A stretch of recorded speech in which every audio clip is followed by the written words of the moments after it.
The ban on rosewood harvesting in Ghana was first put in place in 2014 over the abuse of permits granted some loggers to harvest the wood in the catchment area of the Bui Dam. It was lifted in 2017, with the minister in charge at the time, John Peter Amewu, giving over 20 companies permission to harvest the trees. But in March 2019, the trade was banned again following the alleged corruption and illegal trade of the wood. The ban has since been enforced. The latest development comes barely 2 weeks after 5 containers of rosewood were impounded at Tema Port. It was an import.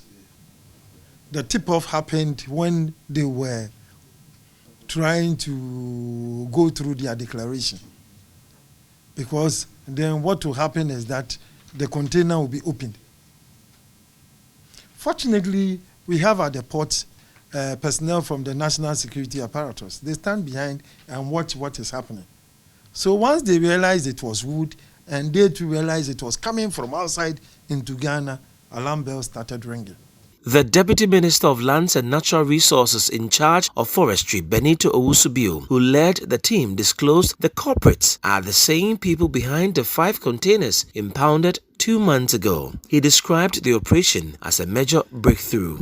They are champions of this illegal trade in rosewood, because the previous 5 containers, if you remember, I think about 2 months ago, those 5 containers that we came across at the ports also had a link to this same Felisco Sun Company Limited.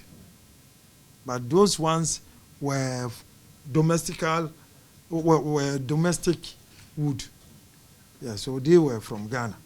Authorities, with the aid of a new app, were able to identify the wood after opening 5 out of the 13 containers. Not only national security, the terminal operators, and then customs or GRE personnel, but even also the EPA and then the Energy Commission officials, they are also involved. And they are all on the lookout. Once the item is classified as wood, now they want to see what it is. And that is a good step. That's a good beginning for us.